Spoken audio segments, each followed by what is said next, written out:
வணக்க மக்களே, நாம இந்த ஆரோக்கியமான எச்சரிக்கை பதிவில் 60 வயதிற்கு மேற்பட்டவர்கள் இரவு நேரங்களில், அதாவது ராத்திரி நேரங்களில் செய்யக்கூடாத முக்கியமான தவறுகள்லாம் என்னென்ன அப்படின்றத பற்றி நம்ம விளக்கமாக பார்க்க போகிறோம்.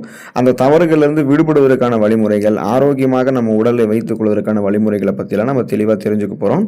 ஏன்னா 60 வயதுக்கு அப்புறம் ஆரோக்கியத்தை நம்ம பாதுகாக்கிறது அப்படின்றதே ஒரு விதமான கலை தான். குறிப்பாக இரவு நேரங்களில் நாம் செய்யக்கூடிய சின்ன சின்ன தவறுகள் தூக்கத்தை மட்டும் கிடையாது, ஒட்டுமொத்தமாக நம்முடைய உடலையுமே பாதிக்கும். ஸோ 60 வயது கடந்தவர்கள்லாம் உடல்நலத்தை ஆரோக்கியமாக பராமரித்துக் கொள்ளலாம் அப்படின்னா உடல் பருமன் ஏற்படும், ரத்தத்தில் அழுத்தம் பிரச்சனைகள் ஏற்படும், அதாவது ரத்த அழுத்தம் பிபி ப்ராப்ளம் உங்களுக்கு இருக்கும், சுகர் ப்ராப்ளம் ஏற்படும், மூட்டு வலி, முடக்குவாதம், இதயம் தொடர்பான பிரச்சனைகளான மாரடைப்பு போன்ற பிரச்சனைகள்லாம் கூட ஏற்படும், ஞாபக மறதி எல்லாம் உங்களுக்கு ஏற்படும். ஸோ இதுலேருந்தெல்லாம் விடுபடணும் அப்படின்னா அந்த இரவு நேரங்களில் நீங்கள் செய்யக்கூடிய அந்த தவறுகள் என்னென்ன, அந்த தவறுகள்லேருந்து விடுபடக்கூடிய வழிமுறைகள் என்னென்ன அப்படின்னு தெரிஞ்சுக்குவோம். அதை பற்றி பார்க்குறதுக்கு முன்னாடி இந்த வீடியோவுக்கு மட்டும் ஒரு லைக் கொடுத்துட்டு இந்த தகவலை உங்களுக்கு தெரிஞ்சவங்களுக்கும் ஷேர் பண்ணிவிடுங்க. ஏன்னா இது அவங்களுக்கும் பயனுள்ளதாக இருக்கக்கூடிய ஒரு ஆரோக்கியமான பதிவு தான். இது போன்ற அப்டேட்ஸ்களை நீங்கள் தொடர்ந்து பார்க்குறதுக்கு நம்மளுடைய ஹெல்த் நியூஸ் தமிழ் சேனலை மறக்காமல் சப்ஸ்கிரைப் பண்ணி வச்சுக்கோங்க.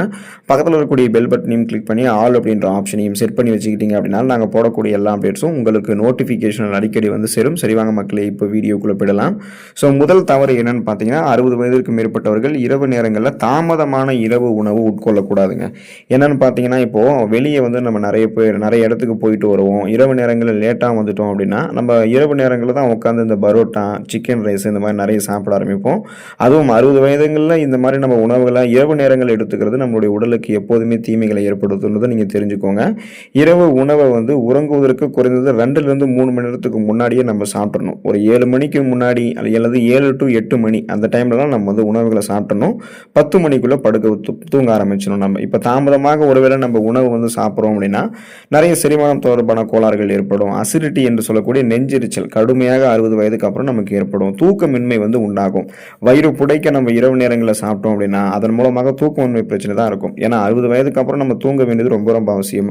உணவுகள் எடுத்துக்கொள்வது ரொம்ப ரொம்ப அவசியம். ஸோ இரவு நேரங்களில் 9 மணிக்கு 10 மணிக்கு தாமதமாக இரவு உணவு சாப்பிடக்கூடிய இந்த தவறுகளை நீங்கள் 60 வயதுக்கு மேற்பட்டவர்களாக இருக்கீங்கன்னா ராத்திரி நேரத்தில் செய்யாதீங்க. குறைந்தது ஒரு 7லிருந்து 8 மணிக்குள்ளே சாப்பிட்டுட்டு 10 மணிக்குள்ளே உறங்க போயிடுங்க. இதுதான் உங்களுக்கு நல்லது. அதிக தண்ணீர் குடிக்கிறது அப்படின்ற இந்த தவறுகளை 60 வயதுக்கு மேற்பட்டவர்கள் ராத்திரி நேரத்தில் செய்யக்கூடாது. பகல் முழுவதுமே போதுமான அளவு தண்ணீர் குடிக்க வேண்டியது அவசியம். ஒரு நாளைக்கு ஒரு மனிதன் 3 லிட்டருக்கும் குறைவாக தண்ணீர் குடிக்கவே கூடாது. 3 லிட்டருக்கு மேலே தாகம் ஏற்படக்கூடிய அளவுக்கு நீங்கள் தண்ணீர் குடிச்சிட்டு தாகம் நின்றதுக்கப்புறம் தண்ணீர் குடிக்கிறது நிறுத்திடலாம். அந்த அளவு ஒவ்வொரு மனிதனுக்குமே மாறுபடும். ஆனால் 3 லிட்டருக்கும் குறைவாக தண்ணீர் குடித்தோம் அப்படின்னா கடுமையான உடல் வறட்சி ஏற்படும். இப்போ நீங்கள் உறங்குவதற்கு சற்று நேரத்திற்கு முன்பு அதிக தண்ணீரை குடிச்சிங்கன்னா நள்ளிரவில் அடிக்கடி சிறுநீர் கழிக்க வேண்டும் அப்படின்ற அந்த ஒரு ஃபீல் உங்களுக்கு உண்டாகும். அப்போ 60 வயதுக்கு மேற்பட்டவர்களுக்கு ஆல்ரெடி சுகர் ப்ராப்ளம் இருந்தாலே அடிக்கடி சிறுநீர் கழிக்கணும் அப்படின்றது எண்ணம் இருக்கும். இப்போ நீங்கள் தூங்குறதுக்கு முன்னாடி அதிகமாக தண்ணீர் குடிச்சிட்டிங்க அப்படின்னா இரவு நேரங்களில் அடிக்கடி சிறுநீர் கழிக்கணுன்ற எண்ணம் தோணும் போது ஆழ்ந்த தூக்கம் உங்களுக்கு கெட்டு போயிடும். ஆழ்ந்த தூக்கமே வராது. தூக்கமின்மை பிரச்சனைகள் நீங்கள் அவதிப்படுவீங்க. அதனால் இந்த அதிக தண்ணீர் குடிக்கக்கூடிய ஒரு ப்ராப்ளம், அதாவது இந்த அதிக தண்ணீர் குடிக்கக்கூடிய இந்த ஹேபிட், இந்த பழக்க வழக்கத்தை நீங்கள் 60 வயதுக்கு அப்புறம் இரவு நேரங்களில் செய்யாதீங்க. இந்த பழக்கத்திலிருந்து நீங்கள் மாறுவது உங்களுக்கு ரொம்ப ரொம்ப நல்லது. அதை நீங்கள் தெரிஞ்சுக்கோங்க.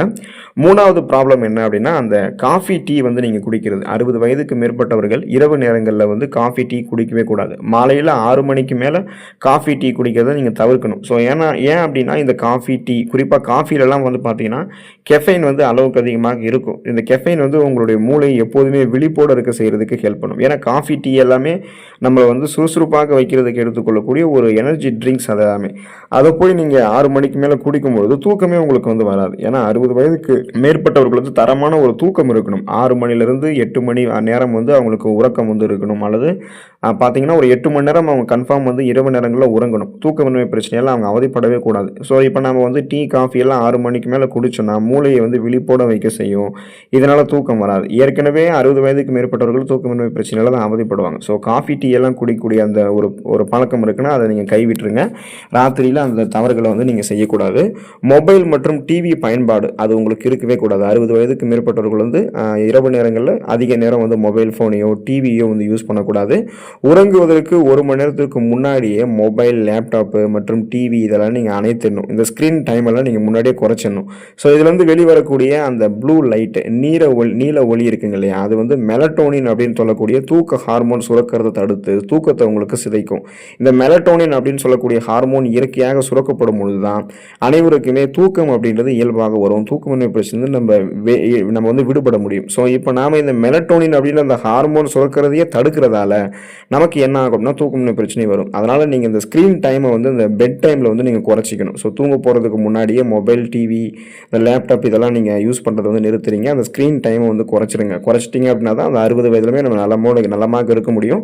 அதிக நேரம் வந்து 60 வயதிற்கு மேற்பட்டவர்கள்லாம் மொபைல் ஃபோன்ஸு, டிவி எல்லாம் பார்ப்பாங்க தூக்கம் வரலன்னு சொல்லிட்டு. அவங்க காரணமாக என்ன முன் வைப்பாங்கன்னா, டிவி, ஃபோனு, லேப்டாப்லாம் பார்த்தா தான் தூக்கம் வரும், பார்த்துட்டு இருக்கும்போதே தூங்கிடுவோம் அப்படின்னு நினச்சிட்டு பார்ப்பாங்க. அது அப்படி கிடையாது. அது மெலட்டோன் ஹார்மோன் சுரக்கிறதையே பாதித்து தூக்கத்தையே உங்களுக்கு சிதைச்சிரும். நீங்கள் தான் கவனமாக இருக்கணும். 60 வயதுக்கு மேற்பட்டவர்கள் இரவு நேரங்களில் அந்த கடினமான உடற்பயிற்சிகளை வந்து மேற்கொள்வாங்க. அந்த மாதிரி தவறுகளை வந்து செய்யக்கூடாதுங்க. இரவு நேரங்களில் கடினமான உடற்பயிற்சிகளை செய்யும்போது உடல் வெப்பநிலை, அந்த ஹீட் வந்து பார்த்தீங்கன்னா உங்களுக்கு இன்க்ரீஸ் ஆகிடும். இதய துடிப்பு வந்து அதிகரிக்க ஆரம்பிக்கும். இப்போ வயதானவர்களுக்கு இதய துடிப்பு எப்போதுமே கண்ட்ரோலாக தான் இருக்கணும், அதாவது சீராக இருக்கணும், அதிகரிக்கக்கூடாது இதய துடிப்பு. அதை வந்து உடலை வந்து பார்த்தீங்கன்னா அலர்ட் நிலையிலேயே உங்களுக்கு வைத்திருக்குமே தவிர உங்களை ஓய்வு எடுக்க விடவே விடாது. லேசான நடைப்பயிற்சி அல்லது மூச்சு பயிற்சியே உங்களுக்கு போதுமானது தான். கடினமாக நீங்கள் வந்து வெயிட் போகிற மாதிரி எக்ஸசைஸ் பண்ணுறது, இந்த ஸ்குவாட்டிங் உடற்பயிற்சி, உட்காந்து வேகமாக எழுந்திருக்கிறது, வேகமாக ஓடுறது, அப்போ தான் நம்ம உடல் வந்து டயர்டாகி தூங்கும் அப்படின்னு நினச்சிட்டு இதெல்லாம் பண்ணுவாங்க. ஸோ 60 வயதிற்கு மேற்பட்டவர்கள் முதல்ல கடினமான உடற்பயிற்சிகளே செய்யக்கூடாது. அதுவும் இரவு நேரங்களில் நீங்கள் கடினமான உடற்பயிற்சிகள் செய்யும்போது அது உங்களை தூங்கவே விடாது. மாறாக உங்களுக்கு வந்து களைப்பை வந்து ஏற்படுத்தினாலுமே தூக்கத்தை வந்து வரவழைக்காதுன்றதை நீங்கள் ஞாபகம் வச்சுக்கோங்க. முக்கியமான விவாதங்களை வந்து நீங்கள் தவிர்க்கணும். 60 வயதுக்கு மேற்பட்டவர்கள் பார்த்தீங்கன்னா இரவு நேரங்களில் அதிகமாக வந்து காசிப் பேசுவாங்க. அதிகமாக அந்த முக்கியமான விவாதங்களை வந்து 60 வயதுக்கு மேற்பட்டவர்கள் குறிப்பாக இரவு நேரங்களில் தவிர்த்துடணும். பணம், குடும்பம் தொடர்பான பிரச்சனைகள் அல்லது டென்ஷன், இந்த கவலை தரக்கூடிய விஷயங்களை இரவு நேரங்களில் அதிக நேரம் போட்டு மனசில் வச்சுட்டு குழப்பிக்கிட்டு பேசிகிட்டு இருக்கக்கூடாது. இது வந்து நமக்கு ஸ்ட்ரெஸ், டென்ஷன், டெப்ரெஷன், ஆன்சைட்டி இது எல்லாத்தையுமே அதிகரித்து அந்த இரவு முழுவதும் நம்மளை வந்து யோசிக்க வச்சிடும், தூக்கத்தையே வந்து பார்த்தீங்கன்னா பறிச்சிடும். அதனால் அந்த முக்கியமான விவாதங்கள் ஏதாவது உங்களுக்கு இருந்துச்சுன்னா மார்னிங் வந்து நீங்கள் பேசிக்கலாம். எதுவாக இருந்தாலும் இந்த இரவு நேரங்களில் மட்டும் இந்த முக்கியமான விவாதங்களை நீங்கள் தவிர்க்கிறது உங்களுடைய உடல்நலத்தை பாதுகாக்குன்றதை நீங்கள் ஞாபகம் வச்சுக்கோங்க. மருத்துவர் ஆலோசனையின்றி இரவு நேரங்களில் மாத்திரைகள் நீங்கள் ஏதாவது எடுத்துக்கிறீங்க அப்படின்னா, அந்த மாதிரி மருத்துவர் ஆலோசனையின்றி இரவு நேரங்களில் வயதானவர்கள் மாத்திரை எடுத்துக்கொள்ளக்கூடிய அந்த ஒரு தவறுகளை வந்து கைவிட்டு விடுவது நல்லது. தூக்கம் வரவில்லை அப்படின்றதுக்காக நீங்களாகவே தூக்க மாத்திரைகளை எடுக்கிறது மிகவும் ஆபத்தானது. இது தலை சுற்றல், அடுத்த நாள் முழுவதுமாகவே உங்களை வந்து சோர்வாக வைக்கிறது. குறிப்பாக அந்த 60 வயதிலும் உங்களோட நினைவாற்றலை வந்து பாதிக்கிறது, நினைவாற்றல் குறைபாட்டை வந்து ஏற்படுத்துறது, இந்த மாதிரி பல்வேறு விதமான பக்க விளைவுகளை உங்களுக்கு ஏற்படுத்திடும். அதனால் நீங்கள் மெடிக்கல் ப்ரெஸ்கிரிப்ஷன் மாத்திரைகள் வந்து பார்த்தீங்கன்னா எடுத்துக்கொள்ளும்போது மருத்துவர்களுடைய ஆலோசனை இருக்கணும். அது இல்லாமல் எடுத்துக்கொள்ளவே கூடாது. அந்த பழக்கம் இருந்ததுன்னா நீங்கள் கைவிட்டு விடுவது நல்லது. 60 வயதுக்கு மேற்பட்டவர்கள் இரவு நேரங்களில் பார்த்தீங்கன்னா மதிய நீண்ட நேரம் தூங்குவது போன்ற பிரச்சனை உங்களுக்கு வந்து இருக்கக்கூடாது.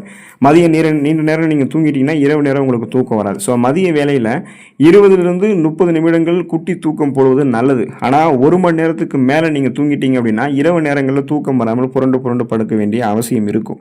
அதனால் அந்த மதியம் நீண்ட நேரம் தூங்குவது அப்படின்ற அந்த ஒரு ப்ராசஸை வந்து விட்டுடுங்க. தூங்கலாம், ஒரு அரை மணி நேரம் நீங்கள் தூங்கலாம்.